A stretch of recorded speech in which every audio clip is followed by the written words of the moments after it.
కూటమి ప్రభుత్వం ఏర్పడి 2 ఏళ్లు పూర్తి కావడానికి ఇంకా 2 నెలల సమయం ఉంది. ఈలోపు ఏపీ రాజకీయాల్లో పెను సంచలనాలు సృష్టించేలా లోకేష్ మార్క్ వ్యూహాలు సిద్ధమయ్యాయన్న గుసగుసలు వినిపిస్తున్నాయి.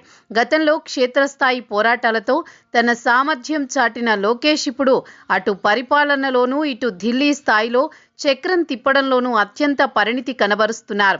ముఖ్యంగా కేంద్ర పెద్దలతో నిరంతరం సంప్రదింపులు జరుపుతూ రాష్ట్రానికి రావాల్సిన నిధులు, ప్రాజెక్టుల విషయంలోనే కాకుండా గత ప్రభుత్వ హయాంలో జరిగిన అవినీతి అక్రమాలపై కేంద్ర దర్యాప్తు సంస్థల నిఘా పెంచడంలోనూ ఆయన కీలక పాత్ర పోషిస్తున్నారు.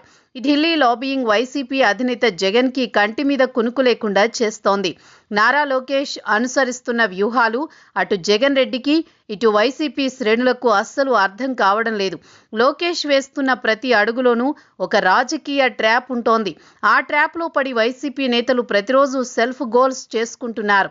లోకేష్ ఎప్పుడూ నేరుగా విమర్శలు చేయడం కంటే డాక్యుమెంటరీ ఆధారాలతో వ్యవస్థాగతమైన లూప్ హోల్స్ను బయటపెడుతూ వైసీపీని ఇరకాటంలో పెడుతున్నారు. అటు ఐటీ, పరిశ్రమల శాఖలో పెట్టుబడుల వరద పారిస్తూనే ఇటు రాజకీయంగా వైసీపీ కోటలను బద్దలు కొట్టేలా ఆయన సాగిస్తున్న సైలెంట్ ఆపరేషన్ ఆ పార్టీని కోలుకోలేని దెబ్బతీయబోతోంది. వచ్చే 2-3 నెలల్లో ఏపీ రాజకీయాల్లో జరగబోయే పరిణామాలు వైసీపీ ఉనికిని ప్రశ్నార్థకం చేసేలా కనిపిస్తున్నాయి.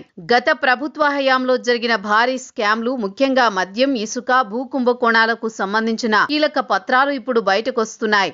ఇవన్నీ ఒక క్రమ పద్ధతిలో విచారణా సంస్థలకు చేరుతున్నాయి. ఈ పరిణామాలు కేవలం విమర్శలకే పరిమితం కాకుండా చట్టపరమైన చర్యల దిశగా వేగంగా కదులుతున్నాయి. త్వరలోనే వైసీపీలోని కొందరు కీలక నేతల చట్టం ముందు నిలబడాల్సిన పరిస్థితి ఏర్పడబోతోంది. అది ఆ పార్టీ క్యాడర్లో ఇప్పటికే తీవ్ర అసహనాన్ని, ఆందోళనను నింపుతోంది.